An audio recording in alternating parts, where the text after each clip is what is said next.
Hello, hello, hello. Ignacy Jack, Portal Games. And this is the Podfather of Gaming, Stephen Bonacore. You are listening to an epically important, monumental episode of Board Games Insider. It is number 200. And we are recording it on June 23rd, 2021. Board Games Insider is a proud member of the Dice Tower Network. And for our 200th episode, Ignacy, we didn't want to get someone as insignificant as Tom Vasel. Of course not, who we had on episode 100. No, we got someone much better. Someone whose name is also mentioned on every episode of Board Games Insider. Joining us today, ladies and gentlemen, please help Ignacy and I give a warm welcome to the amazing Matthew Jude, who, of course, is not only the audio editor of our podcast, but he has his own amazing podcast that was also nominated and was runner-up for the BGG Golden Geek Award for Best Podcast of the Year. Matthew, thank you for joining us. Big applause, big applause. Let me out of the cave, and now I'm on the show. My plan is taking a very long time, but it's finally working. I'm here. Hello. It is great to see you. Now, we have met. You and I have met once, right? And that was on the We have? The BGG at sea. No, the Dice Tower at sea. Which one was it? I know I met you. I've met you one time, and it was at Gen Con 2019. Oh. And you gave me a copy of Flamme Rouge. I'm a wonderful guy, which is actually one of my favorite games. I never got a copy of Flamme Rouge from Steven. That's it. That's what you said. You're like, thank you for doing the show. It's like, do you want a copy of Flamme Rouge? I was like, yeah, cool, okay, thanks. And I've met Ignacy. I've met Ignacy more than once, but only very ever in like passing. I've waved, and Ignacy's been in a meeting. so I have, but this is very interesting point, because my perception is that we met many times, and this is probably due to the fact that I know you from the social media, I know you from the vlog, and from my buddy. And it is like merging real life with YouTube and Twitter. And if you ask me, did we really shake hands anytime in our life? I don't know. Like I feel like I know you for years already. This is what YouTube and social media are doing. This is amazing. I think the first time I ever met you, I walked past you in a convention, and I like waved because I'd started doing the show and stuff. I waved, and you were, I think, mid-meeting, and you did not wave back. I was like, oh, that went well. Very well. But I saw you afterwards, and it was fine. So yeah. I think one of the most important things you're bringing to this podcast today is an actually nice accent. You have a lovely English accent, sir. So, compared to I have what is what's considered the worst accent in the West Midlands. Like I've got the worst accent in Britain, which is a West Midlands accent, but nobody can tell if they're not from here, so I get away with it. My perception is that for 200 episodes, we got our listeners get used to my accent, and today we confuse them. Like, what the hell is going on? Like, they learn how to understand my words, and now, hey, new challenge. Oh, they got used to your accent. They got used to my horrible, regional Northeast New York, New Jersey accent, and now they have this beautiful, lovely British accent, we'll call it. But without further ado, because this is going to be a special episode, as we said, so we're going to be doing something different things, and we'll say it as we go along what those different things are. Remember, everybody, this is your last chance to enter our contest for our 200th episode. And we'll tell you right now about it. You have to either post a question in the appropriate forum on our Guild and Board Game Geek, or Ignacy, as Ignacy says, a audio or video post on Facebook or YouTube with hashtag Board Games Insider. We're going to end this contest when we drop to 201, and then we'll choose for 2 games from the Portal Games catalog. So we hope people get involved with that. In the meantime, Matthew, tell us a little bit about the things that you do on the media side. Tell us about, This Game is Broken podcast. It's huge. I mean, it's, maybe not as big as us, but it's huge, and you guys are doing a great job. And you got some great people on it. So give us a high level of that, and I'll ask you some more questions. I forgot how much I was going to hate this part of this. So yeah, I do This Game's Broken. So yeah, I've been doing This Game's Broken for about 4.5 years at this point. We're just about to come up to episode 100 ourselves because it's every 2 weeks. And I do at the moment with Paula Deming. Things get dicey. Paula Deming, Dave Loser, who's the happy loser, and Nick and Mike Murphy, who are the brothers Murph. And we all actually met.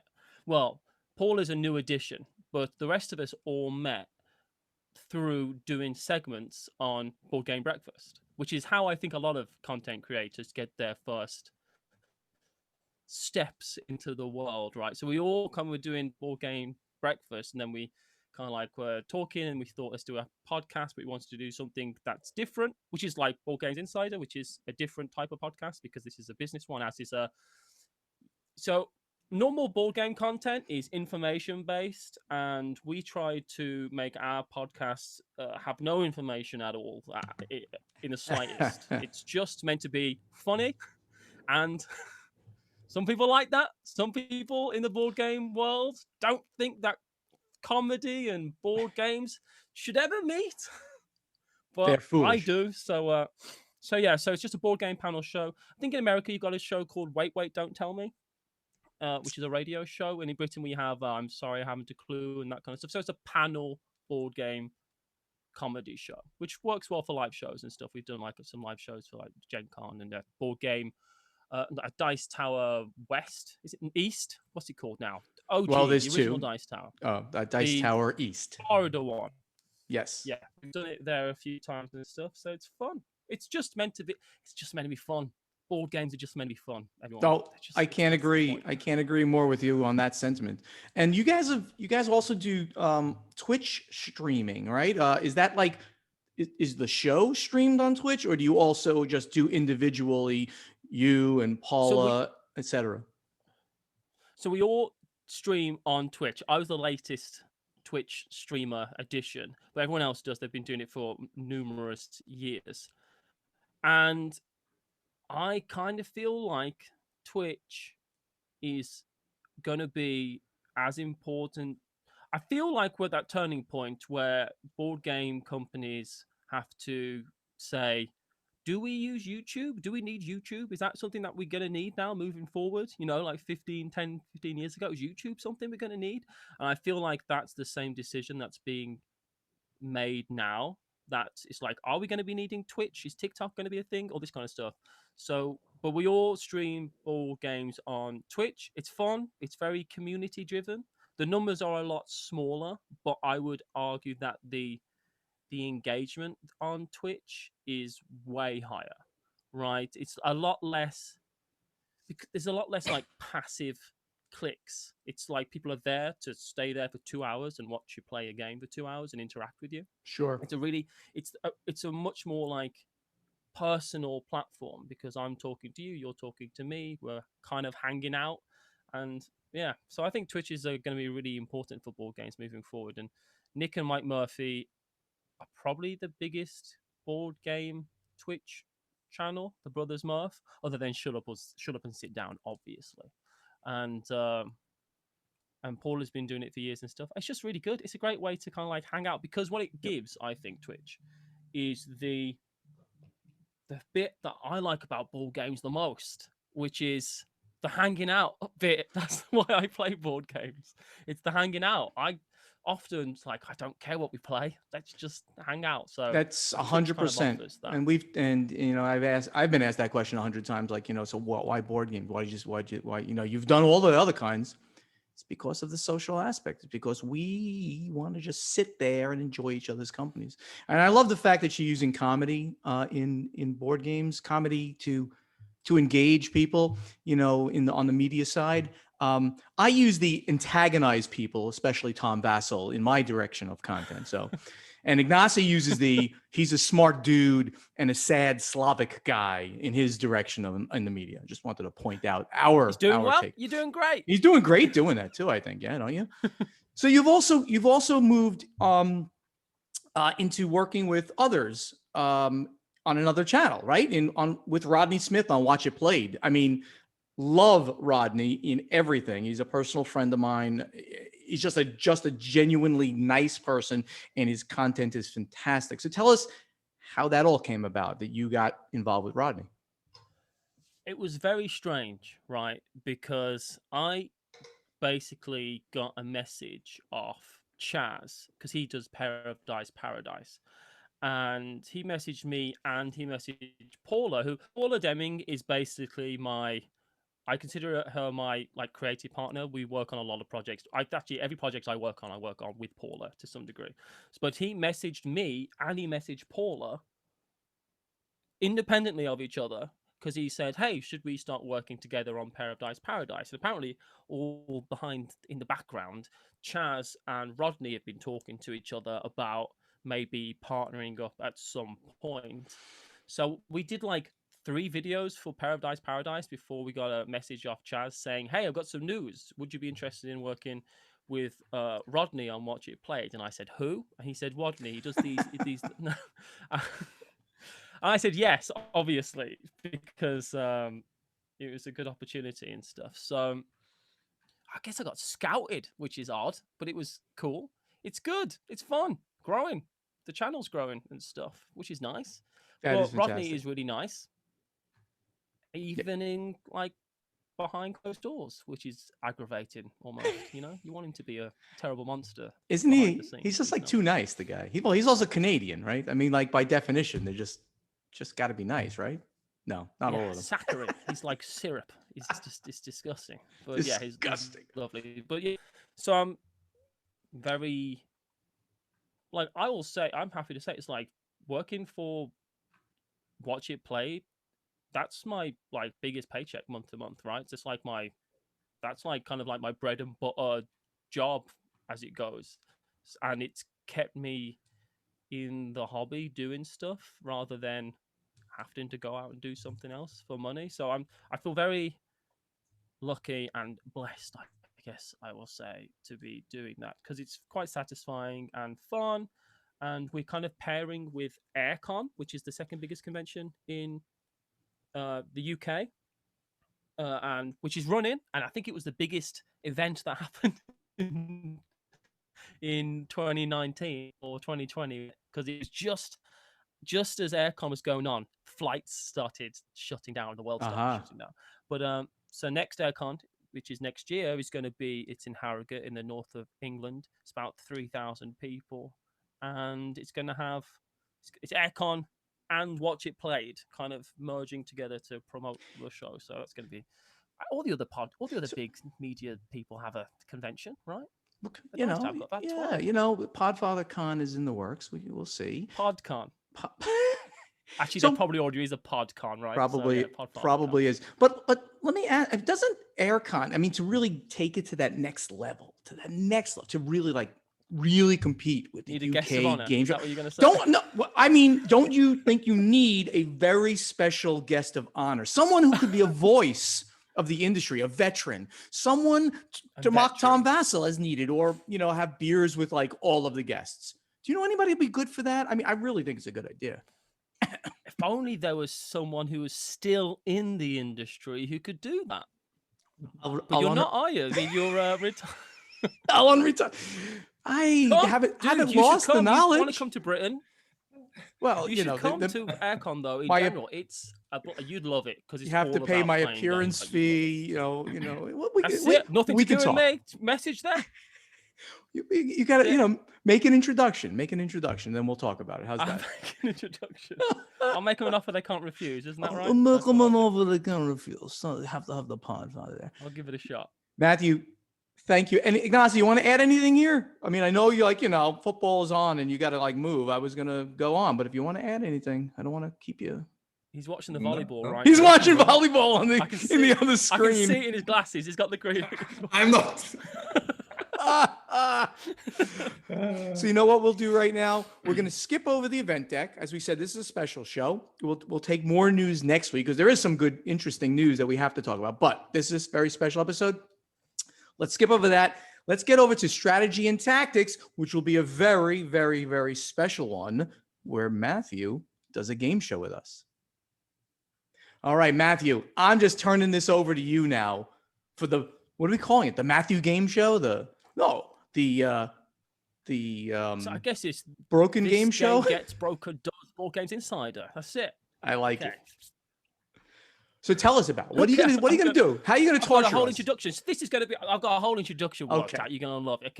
Okay. Welcome to Board Game Insider's Battle of the Minds, where we pit board game designer extraordinaire, the prodigy from Poland, the Slavic savage, and Gamma's best friend, Ignacy Trzewiczek, against Florida's finest. He might be down, but he isn't out. He might be retired, but he's still admired. The jobless, homeless, poolside mafioso, man about town, Stephen Bonacore. Oh, Show me the lie. Awesome. Do we have a new bumper for the show? We might. We might have to have I'll some. probably add in that this game is broken sound effects and stuff. I love it. Gentlemen, I have 8 questions for you, 4 each to settle finally once and for all. Who's the board game insider who's merely sitting on the sidelines? If you don't know an answer, I'll pass it over so you can grab some precious bonus points along the way. And I'm pretty sure this will be equally unfair to both of you as we go along. And gentlemen, I am the arbiter of truth in this showdown. So even if you can prove me wrong, my answer is the final answer, because after 100 episodes of editing your show, I know what you like and I won't stand for it. Okay, Tom Vasel, go ahead. Go for it. Normally, on This Game is Broken, we do a lot of like improv rounds and stuff like that. Like, is this a Reiner Knizia game or an IKEA product? But I figured we'd do some straight up trivia for you both. Stephen, you are up first. You're going to have 30 seconds on this question, and I want you to name for me as many Ignacy Trzewiczek games as you can, starting now. Oh, God. First Martians, Robinson Crusoe, $1 Million Script. Oh, no, he didn't do that one. It's not his. This is embarrassing. Crazy Cards. He's sitting right there. I go watching football. I'm done. Detective, Vienna Connection. What else I got in my catalog from you? You've given me so many games. It's a whole line of games that's got like 5 games in it that you really should start. Time. Oh, come you could have on. mentioned Imperial Settlers Imperial or any of Settlers! those games. First Martians. I said First Martians. I did. Didn't I? Okay, you Yes. said First Martians. And Robinson Crusoe. I'll check the tape. I think you got around 5 points there, if I'm being generous. So okay, we'll give you 5 points. Oh, that was embarrassing. You're right. Shameful. Absolutely shameful. All right. Let me just write that down. If you only record this at home, right? You could look at the Kallax. You would see Stronghold. That's right. If I was at home, I would turn around. Stronghold again. I would just turn around and see them all. Son of a beep. All right. Ignacy is being passed over to you, and I'm sure you can guess already what I'm going to ask you. I want in 30 seconds as many Stronghold games as you can name, please. Flamme Rouge, Diamonds, Terraforming Mars, Dark Moon, and many games starting with the number with the letter F, like Free, Flea, Friedman, Freezer, whatever, something. Nope. 500. And we have Kanban from Vita Lacerta, and we have Ganshon Clever and Doppelshon Clever, and what else in this catalog? Many things. 5 seconds.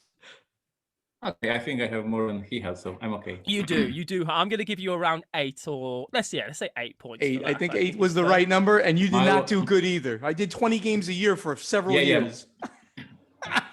That's true, and my question was easier. I must admit that. Yeah, Steven released much more games than I designed, so that's for sure. Although you actually have very similar amount of entries into Board Game Geek as things you design, but I think that's because of the amount of expansions and extras you've done. This is an interesting story. So one of my fans, who is crazy, submitted to Board Game Geek database every single miniature from the game Hiroshima Tactics that I designed many years ago. So I designed a miniature game, and the dude submitted every miniature as a separate entry. So I designed, in his opinion, like 200 miniatures. This is ridiculous. Well, you got to win. You know, it's winning. You got to win. I think you're almost up to Kinesia's level right on there. So, Yep. Stephen, which of these games has not won the Spiel des Jahres award? Celtis, Stone Age, or Zularetto?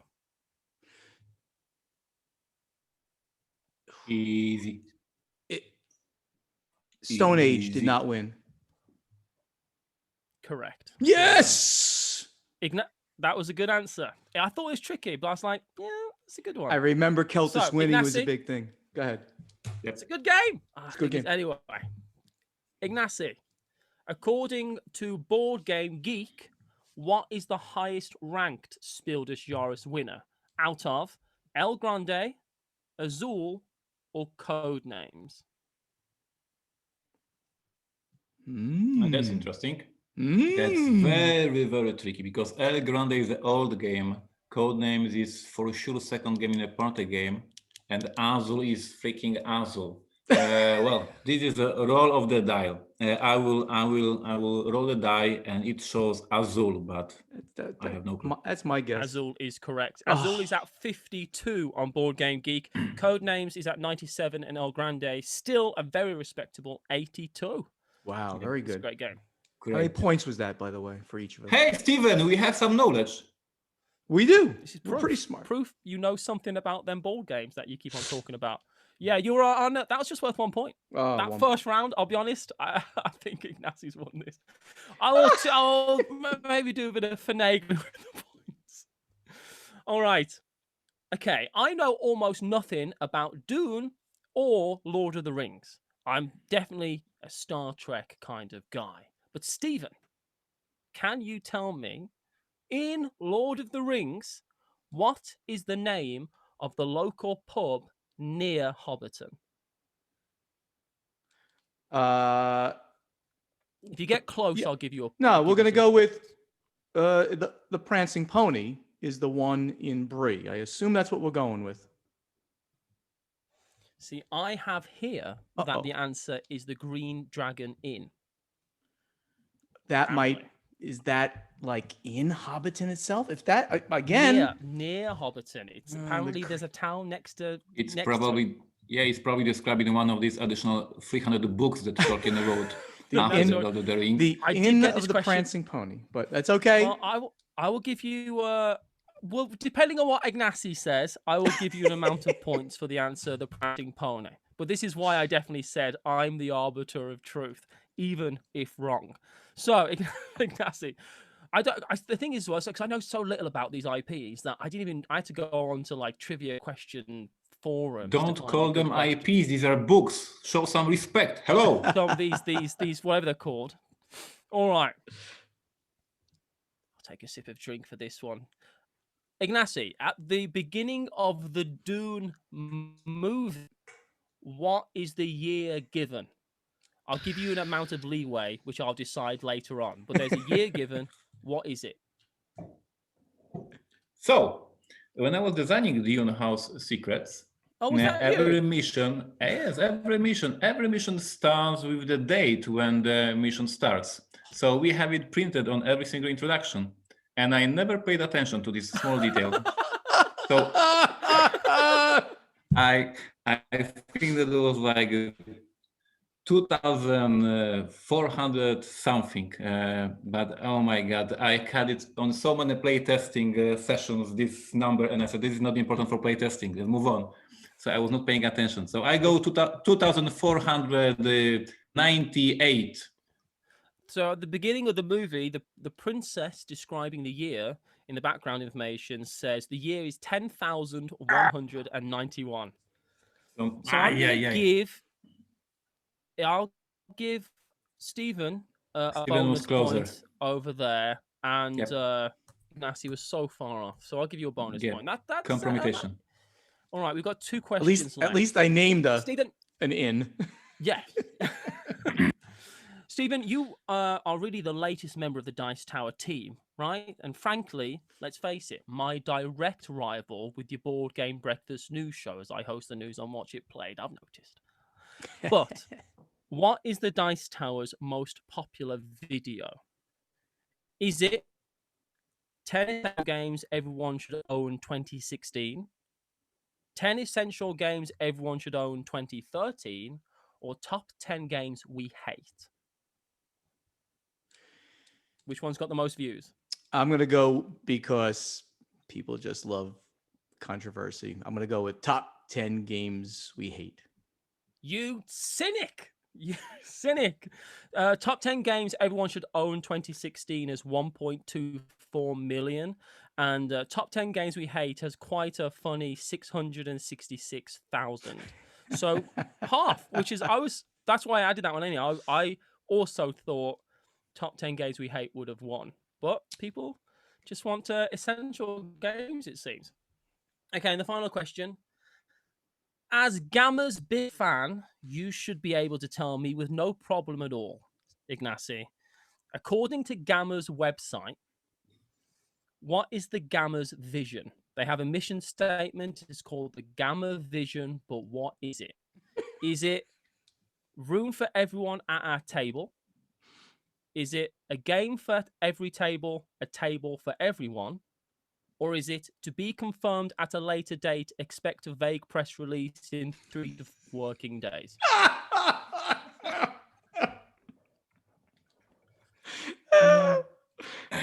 I can say these things with no worry at all.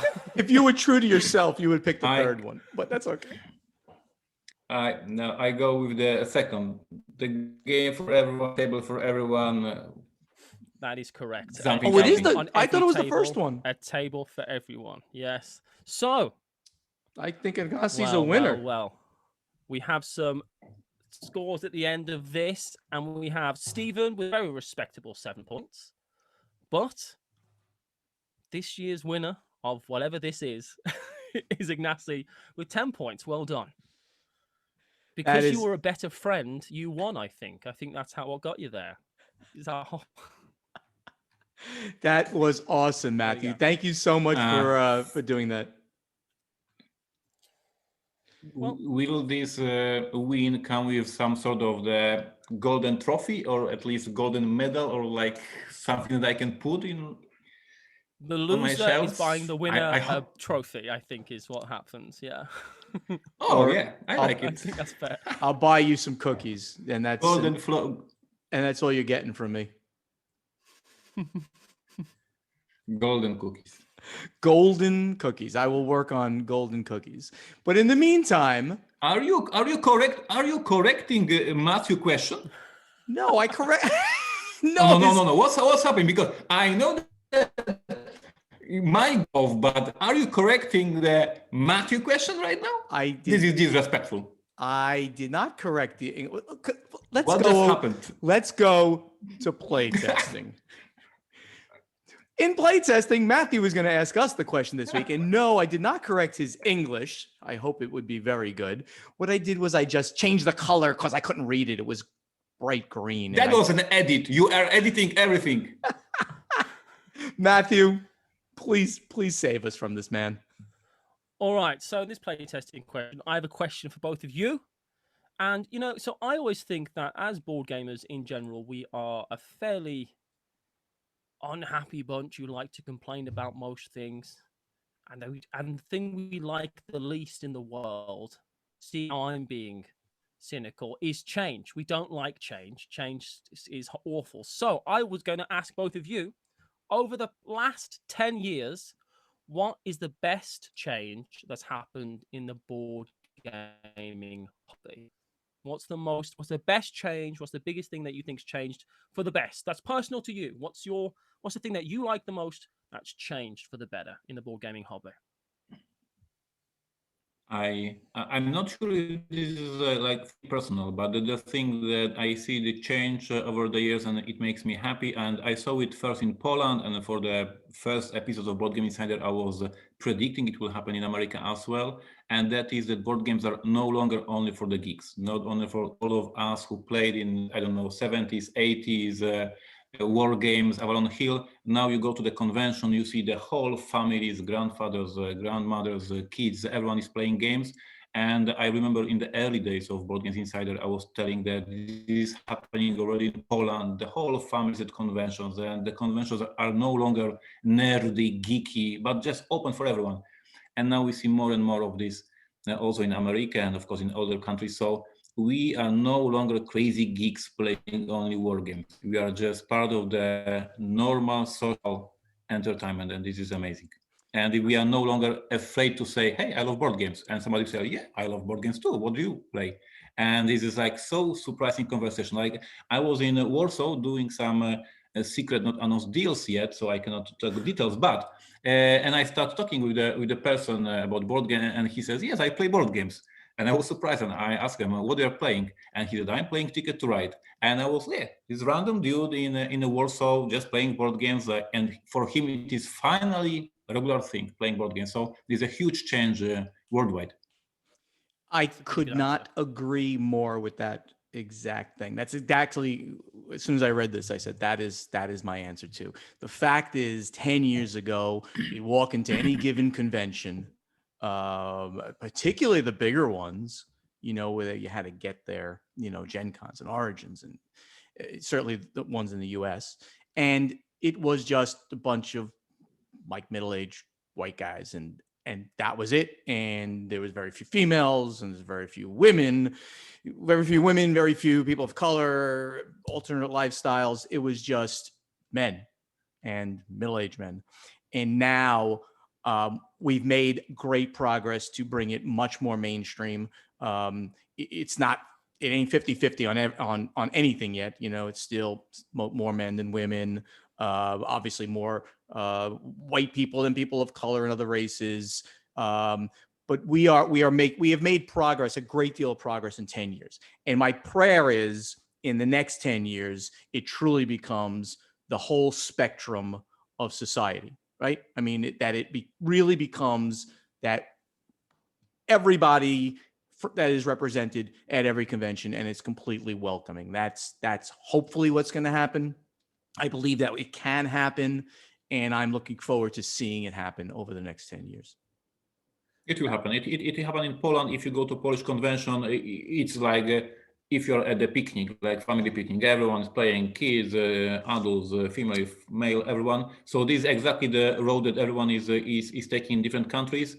And as we always say, I'm complaining that Asmodee is too big and too dangerous and crazy, but all these Ticket to Rides, all these Spotted, all these Marvel games, they are just bringing more and more regular people. And Target, I see on Facebook posts from America, from my friends, all the pics, how much Target changed the games they have in the offer. And our games are there now. Everybody can buy them. So I wish I had a local on the Target. right path.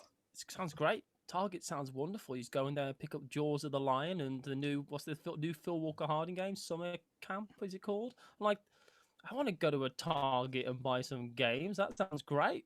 But yeah, I think I've seen the board game hobby change in the shorter time that I've been so very entrenched in it. I've been in the board game hobby really for about 6 years, and I've definitely seen it change a lot. I remember I had a girlfriend at the time when I went to my first convention, and I said I'm going to a board game convention, and I was at her house, and she lived with her family and stuff, and she said, "Tell everyone what you just said to me." And I said, "I'm going to a board game convention tomorrow," and it wasn't ridicule, but it wasn't as though I just said something that was normal. I was like, "Yeah, I'm going to a board game convention," and just the concept of a board game convention was so bizarre to them. But I just feel like we say these tiny little things that are kind of mundane to us, where we see a board game in a TV show or that kind of stuff.